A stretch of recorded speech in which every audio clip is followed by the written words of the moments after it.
At dahil nga alas 3 na nga pala ng hapon at tamang merindahan na, kaya't naisipan kong gumawa ng merienda namin. At mabuti na nga laang at meron ako nahinging saging. Oo, tama, nahingi nga laang are. Eto nga, tinumpisahan ko ng balatan. Gagawin ko nga pala itong marjoha.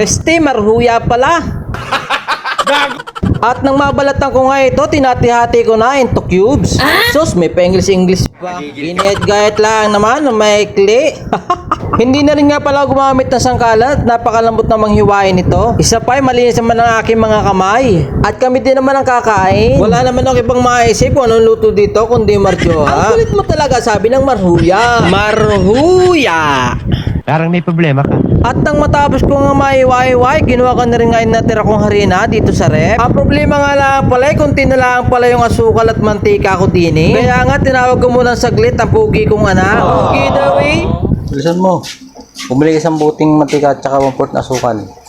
At mabilis nga yung tawagin, mga 5 tawag bago sumagot. At habang iniintay ko nga yung aking pinabili, ito nga't naglagay na ako ng harina dito sa ating saging. Nang sa ganon, pagdating ng asukal ay ating ilalagay na lang. At nilagyan ko nga lang pala yan ng 10 scoop ng harina. At ito nga, itong dumating ang asukal ay nilagyan ko na. Mga kalahati lang siguro ng 1/4 ang nilagay ko. At napakadali nga lang palang gumawa nito, basta meron ka nga palang saging, asukal at harina. Sigurado may masarap ka ng merienda. At nang mailagay ko na nga ang asukal, ay nilagyan ko na rin ng tubig para mahalo ng ayos. At ang paglalagay nga ng tubig nito, hindi bultuhan. Kung hindi, utay-utay lang. At nang makita ko na at napaghalo na, ay sinala ko lang nga pala rin kawali at para mapainitan na. At binuhay ko na rin nga pala itong kalan. Aba, syempre, paano iinit yan? At nang mainit na nga, nilagyan ko na rin ng mantika. Siguro mga kalating buti lang muna. At nang mainit na nga, nag-umpisa na ako magsalang. At ang problema nga lang pala, naninikit pala sa kawali ko. At hindi ko nga alam kung bakit. Paki-comment naman kung alam mo. Kaya nga ginawa ko, nagpalit ako ng isa kong antik na kawali. At ayun nga, nagpanibagong salang ako. At sana nga lang, goods na ang unang luto nito. A few moments later. At yun nga mga ka-5 na, naging okay naman yung mga luto. Kaya ito na, pwede na tayo magmerienda. Ito ang marjoha. Nang matapos ng aming merendahan, ito nga, may lakad naman kami. Siyempre, hindi mawawala ang prinsesa. At kagigising lang din pala niya, kaya yan nga, gagala na. Tapos tayo na ang bayan. Papa Jesus pa yan.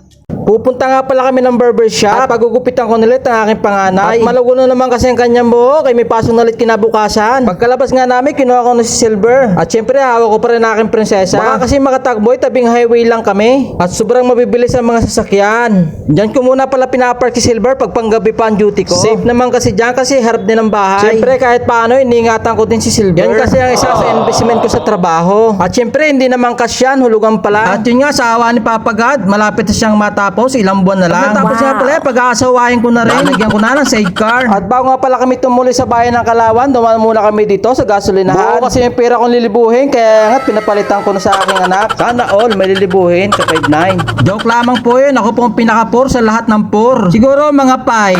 Hayaan nyo mga 5 na yun, pag sinuwerte tayo dito sa pagbablog, i-share ko sa inyo rin. At hindi ko rin magagawa yun kundi sa tulong nyo. Kaya maraming salamat sa inyong suporta. At yan nga, na makarating kami sa barbershop, salang agad. Yan nga prinsesa ko, siglan-siglan na naman. At pugi daw ang kuya niya. At yan pala yung bagong hairstyle. Naku yung tawag dyan. Yan nga, tapos ng gupitan na aking panganay. Aba, pugi nga naman. Siyang magmamana ay di siya ama. Talaga may binata na nga din ako. Kaya kailangan doble kayod para sa kinabukasan nila. Kaya nga, tinabot ko na rin yung pambayad at namakalarga na. Pati pala mga barbershop, sumubay na rin sa taasan. Mahal na rin ang kanilang singilan. Mga pa-senior na estudyante, wala kang discount. Sa bagay, di naman natin masisisit. Mahal na rin ang bigas. Anong ugnayan ng 259? Yan din pala yung business na walang lugi. Kasi habang buhay ang tao, may kita. At pagalis nga namin sa barbershop, dito kami tumuloy. At syempre, alam na, para sa reward ng aking prinsesa. Dito nga lang din pala ito sa Kalawan. At shoutout nga din pala sa ating mga 5-9 na ginagawa nilang maayos ang kanilang trabaho. At hindi po madaling tumayo ng 12 oras. At yung pong nagsasabing trabahong tamad ang pagiging SG, isa pong malaking pagkakamali yun. Buhay din po namin at tinataya namin para sa konting kita. At syempre para may mapakain sa pamilya sa malinis na paraan.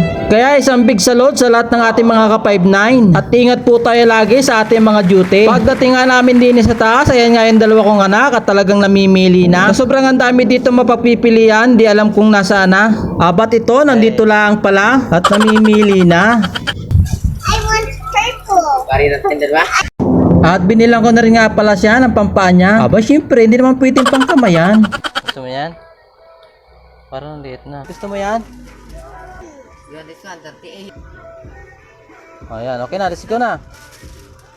Na makapili nga siya ng gusto niya, bubaba na kami. Problema nga lang, pagdating namin dito sa gate na, tumigil siya at kala ko kung bakit. You scared? Buhat pa? Pagod ka na? Napagod na pala. Yan nga, dahil nga pagod siya, nagsasayaw pa. At pagkatapos nga naming mamili, ito kami umuwi na. Salamat po sa inyong panonood. Like, share, and follow na rin po mga ka-59. And see you on next my video. Thank you.